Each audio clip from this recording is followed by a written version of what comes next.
Hi, welcome to How to Repair. Today we're dealing with preemptive maintenance or servicing on a condenser tumble dryer manufactured by Beko.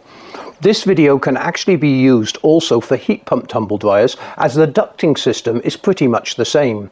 The difference between a heat pump tumble dryer and a condenser tumble dryer is a heat pump tumble dryer uses a refrigeration process to actually condense the warm air back into a liquid so it can be pumped out into the collection drawer. But on the condensing tumble dryer, it recirculates the air and uses two airflows. The hot airflow going through the machine that's recirculated, but it also draws cold air into the machine to actually condense the actual air on a condensing plate. Now this condensing plate that can be taken out and actually taken outside or into the shower room and thoroughly cleaned. These things can clog up, and the more clean it is, the more efficient it will dry the clothes. You can also see in here all the fluff that has built up in this machine that needs thoroughly cleaning, and we'll be taking the machine apart to show you all the things that need to be cleaned and also the fan blades that need to be checked that they're not loose. These can get slightly worn over a period of time, and excess heat can cause them to warp and they can become loose on the shaft. This means not only is the machine noisy, it could cause problems where the airflow is not going through the machine correctly. So let's get on with the job. So we're going to get a lot of parts that need cleaning, and we can do this all in one go. So I'm going to put these parts aside until we start reassembling the machine. This filter system, there's no rips or anything in it, but it's filled up with like a greasy film over a period of time. Hot soapy water will clean this up perfectly, but you need to be careful you don't damage the fabric.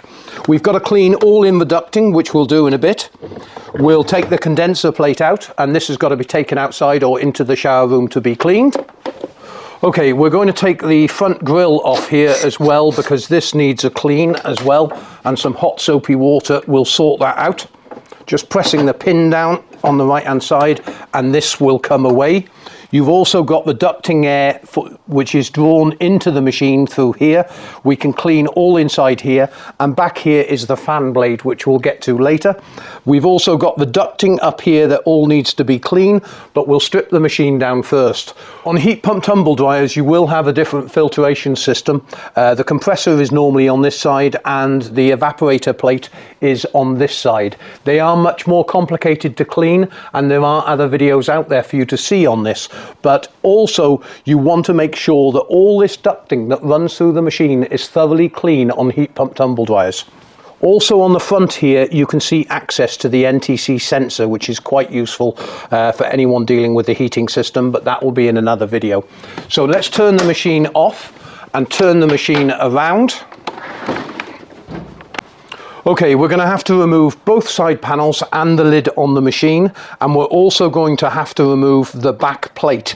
This is where the air on condenser dryers goes over the heater into the machine. On heat pump tumble dryers the systems are slightly different. Now we've got two screws at the top, two underneath, an array of screws going down the side on each side, and we've also got the screws going around here. It's very important to understand, and I'm going to extract two screws now to show you. One from there and one that goes into the plastic. There are two types of screw, and they are very different threads. One is designed to go into plastic, the other is designed to go into steel. So do keep all the screws organized when stripping down the machine.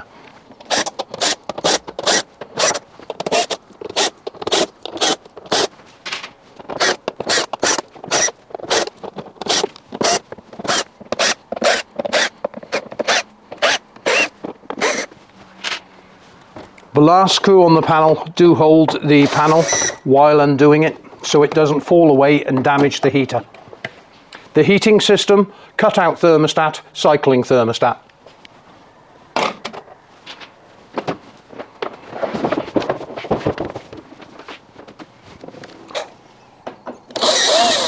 One screw underneath, and there's also one on top on each side panel.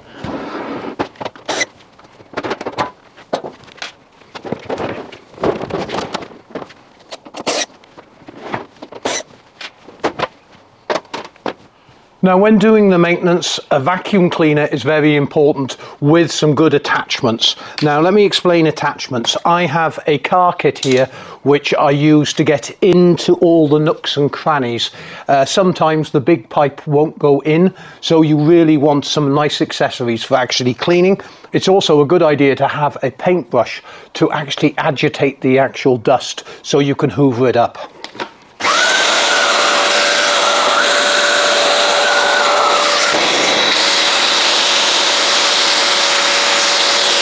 Now, we'll carry on cleaning in a second, but you'll notice here there is a pipe that's running down from the front of the condenser all the way to the pump system.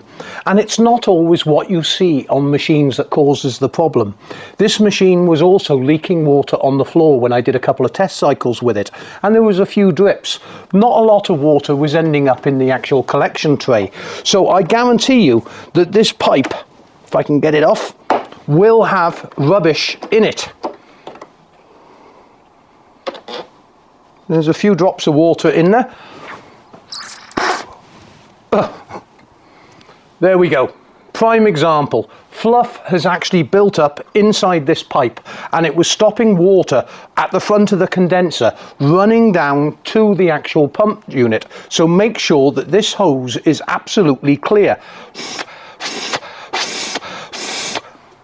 And I'm going to put that in the sink and give it a good clean as well. Next, we'll move round to cleaning inside this area here, and I'll get my torch so I can show you. Now, we're looking from the side here, going in through the side panel, and I wanted to show you this because a lot of people will just think their machine is clean when it's not. So I'm just going to turn my torch on and put that there for you. And I'm going to bring the camera close in now to have a look up by that NTC sensor. But if you look up in here, that is the back half of the NTC sensor. Now, if I zoom in for you and try and get this to focus, you can see up here is the NTC sensor. And look at all this, which is wrapped around the sensor, giving the machine false readings. So the machine can't even do what it's supposed to because it's getting false readings. And I've got to get some cleaning stuff up there and thoroughly clean the whole of this area. Next, looking through this same side panel and going to the back, there is a collection hole at the bottom here which takes the water that is collected off the evaporator and then lets the water run down to the pump system. This is absolutely full of rubbish and crud which can block up the holes and stop water getting through to the pump system. Also, all this dirt that we can see in here, and I'm just trying to get a lump of it now for you, all this type of fluff that is built up over a period of time can actually block the holes going into the pump unit. This fluff can get into the pump and stop the pump from actually pumping the water up to the chamber at the top of the machine. And this is common problems why machines are so oftenly thrown away for simple faults. Now that we've vacuumed all the loose dirt, we're going to be cleaning this with hot soapy water. But first I want to show you round the back to the actual fan blades. Now, in the previous video, I actually did a video on actually taking the fan blades off to actually replace this rear fan blade, and I cleaned up the whole system at that time. But basically, you'll see now over the course of the next few minutes the process that I do for cleaning inside here and also on the other side. Also, while we're at the back of the machine, I'll show you inside the pump housing and what you need to clean in there, because as I said, any of that dirt that came from the other side that gets into the pump can cause blockages, and therefore the water can't be transferred to the collection tray at the top. So there's just one screw, then there's two clips, pull them down. You need to take this pipe with your fingers off, and then hopefully we can tuck that up out the way, and then this will come down. That actually attaches to the pump, and this pipe transfers the water to the top of the machine. You could actually take the bowl out at the top and pour some water down to make sure that this is clear, or just give it a blow and it will actually tell you that the area is clear. Now, we want to get this pump unit out, so we need to disconnect the electrics, There's 2 wires to the pump. It doesn't matter which way round they go because it's an AC pump. And then take the micro switch off as well. And we'll have to also undo the return pipe that runs from the top. And pull that out of the way. Then there are 2 clips that you need to press in. Be careful with the plastic.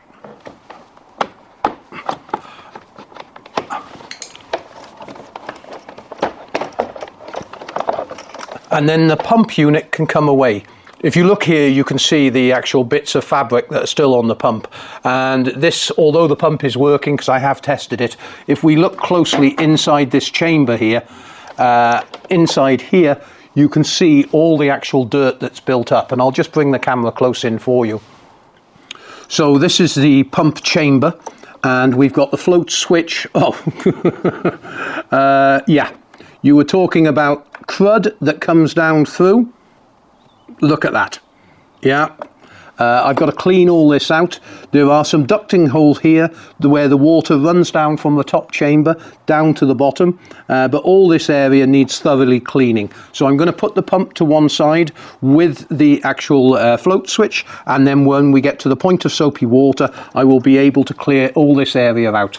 Now, I've moved around to this side of the machine, and as I said, I've already replaced the rear fan blade, but the fact is I can't replace the dirt that I've already cleaned up in the previous video, and I can't show you the fault that was on the front fan blade that is underneath here, and I'm not able to actually replace the dirt inside the motor. So I'm just going to show you some extracts from the previous video so you understand what you need to do. Whenever doing any service and maintenance, it's not always what you see. You need to actually go down into areas which you can't see and try and clean up as best as you can. The airflow is very important to keeping the machine at the optimum temperature to dry your clothes. If this is all dirty, it will restrict the airflow slightly to the heater. But what we're quickly going to do, as the front fan blade also needs cleaning, is I'm going to release the motor and clean the front fan blade before we put it together. To do this, we're going to drop the belt off, just rotating it and pulling it off the actual motor. The spring, as you could hear then, was quite hefty, and I'm just going to take the spring off the motor and rest that there. Then we have to undo the cover again, taking that off. Then we need to undo 2 screws that hold the actual motor in place.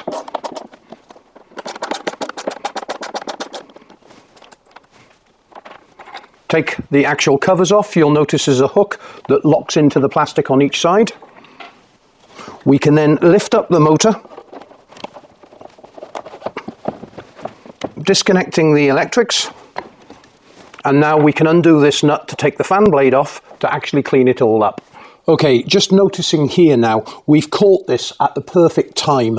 This fan blade has got a little bit of movement. As if you were checking a wheel bearing on the car, you can see that there's just about 1 millimeter of movement on the tip here. So we would be able to do this nut up to actually pull it down on the shaft correctly.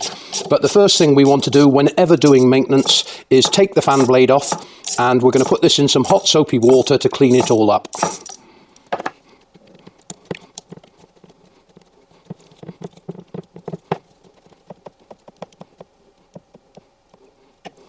I'm just going to bring this up to the camera. You can actually see all the dirt that is built up on each individual blade, and this does cause a restriction in the airflow going through the machine. Whenever doing any maintenance on your tumble dryer, it's always worth having a good vacuum cleaner. Also, a few different attachments. I use a car kit that we sell, and this allows me to get up into the small holes to clean any fluff that may be up there. And also I use a paintbrush just to agitate to remove the fluff. It's also worth cleaning up the motor as well. Do be careful with the windings on the motor, but you will be able to use a soft brush just to remove any of the fluff as you vacuum up.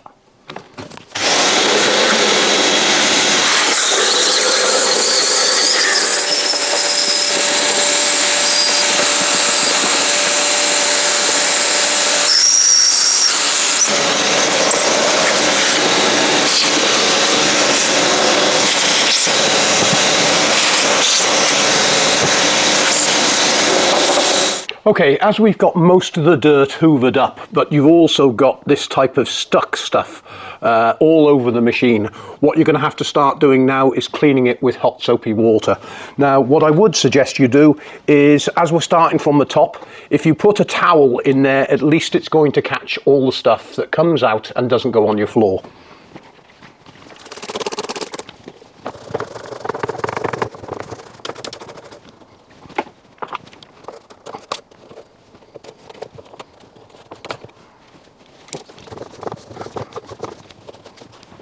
Once you've done that, you'll start to be able to clean inside the actual condenser area.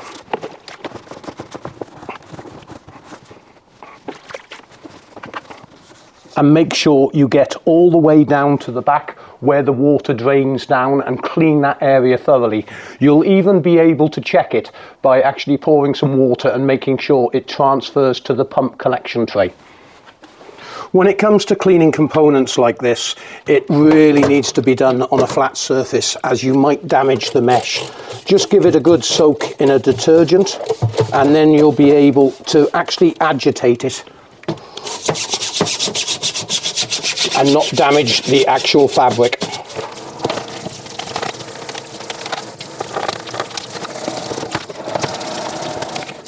Even cleaning up the float, because it can jam in its holder, and this would cause problems with water and an error coming up on the display.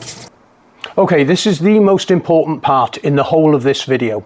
Understanding the airflow and understanding where the drain points are and how the pump system works. If you understand this, you will never have problems with your tumble dryer apart from components failing. So let me explain the airflow first. Opening the door, there is a heater at the back of the machine. The hot air comes into the machine, evaporates the water from the clothing as it tumbles. This air then passes through a filter, which is perfectly clean now. This air then goes through to the compartment inside here. It comes through the hole here, passes over the NTC sensor, and then enters into the condensing unit. The condensing unit airflow goes through this way on the hot side, through the condenser and to the back. The water is collected in a couple of locations, which I'll go into in a second. The cold air comes in through the front fan blade and is blown through the side of the condensing unit. This air then goes through the condenser and then up to some pipework at the back of the machine and out. Cold air going in this way and hot air going in this way with the plate made from aluminium. This is what creates the condensing point of where the vapor is turned back to water. It is no different to your car windscreen on a cold day. It actually condenses the water on the screen. The water then flows down to the bottom of the dashboard. Exactly the same principle. Now that we understand the airflow, we now need to understand where all the little holes are that can block, and understanding the problems that can occur with the pump unit as well. Some of these holes are so small that I'm going to use a blue bit of wire to actually poke through the holes so you can actually see where it's going. So inside the condensing unit, you have a drain off hole at the back, the very back, and I'll show you this in a second. You also have one at the front, just in case any water collects in this area. This hole goes through there, and this goes through to the pipe we took off earlier that had the blockage. This pipe was connected from there to this point here. Now if I go through and poke the wire down, it is very hard for me to show you here because I've got to get my fingers right in to actually get this, but that is where the water comes through. That then trickles down this pipe and goes through here. The cold air also runs through the condenser, goes through this pipe here to the back of the machine. This is where the cold air comes out. Now when we go back to our pipe, which drains the water from the front to the side, if I poke this wire up this hole and I just go in here, you can see the water runs into the actual pump compartment and then is transferred to the actual collection bowl at the top of the machine via the pump pipe. We'll come on to these two pipes in a minute.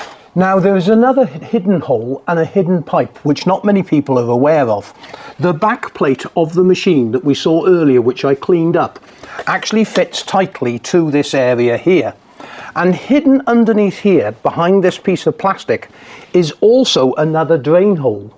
This hole goes through to the chamber at the bottom, and I'm going to show you where that is connected. Hidden underneath the machine is a pipe that comes from that hole and then goes up to the collection area, and also this pipe can get blocked and dirt will fill up in this. Now I haven't blown through that, but just looking down the tube hole now, if you look, and I'll point this away from the camera, and I can, if I put this here for you so you can see, I think I need to go and make sure there is nothing gone in near me. Look at the dirt that has come out of that. Absolutely incredible. And this is so simple to clean, but it's understanding where all the holes are. Now that the pipe is clean, and I've cleaned it out in the sink and my mouth as well, I'm going to poke this wire up here so we can actually see where this comes out to make sure there's no blockages or dirt around that area. Now this is the condensing area, and I've got the wire going up, and if you look at the back, there's a hole at the back which it collects the water. The water there then flows down to the actual pump unit. If I use my wire again and go in from this side, okay, so where the blue wire is where all the water comes into this chamber. It then flows over this ridge and goes into the pump compartment. This is where the float is. The float, if the chamber fills up with water, will rise and activate a cut-off switch.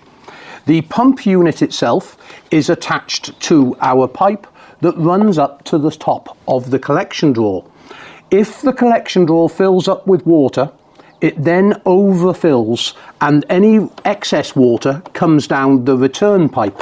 This then starts filling up this compartment at the bottom, which then rises the float, which then activates the switch on the pump unit.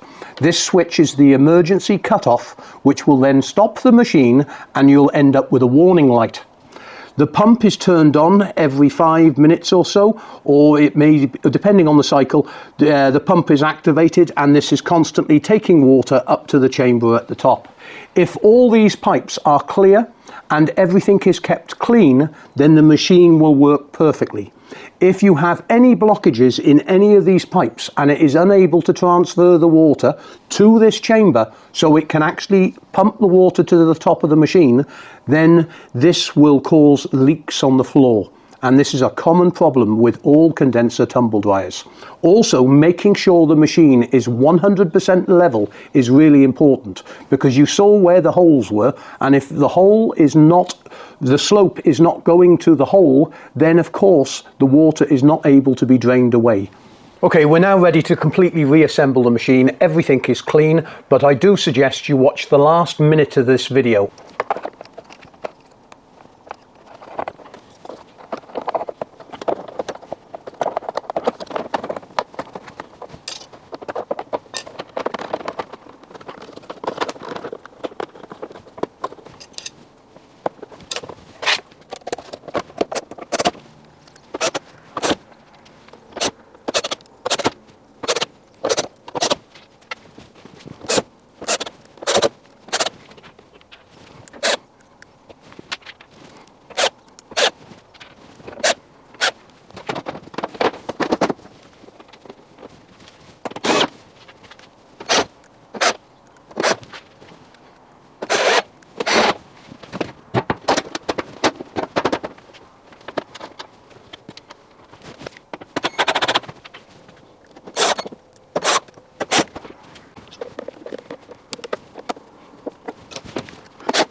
And there we go, the machine's fully working and lovely and quiet again. This machine now is working as efficiently as the day it was made. You've got to remember that these certain items need cleaning and need cleaning on a regular basis. The filter system inside here, you need to vacuum out and make sure you keep the filter clean. That should be done every 4 to 6 weeks.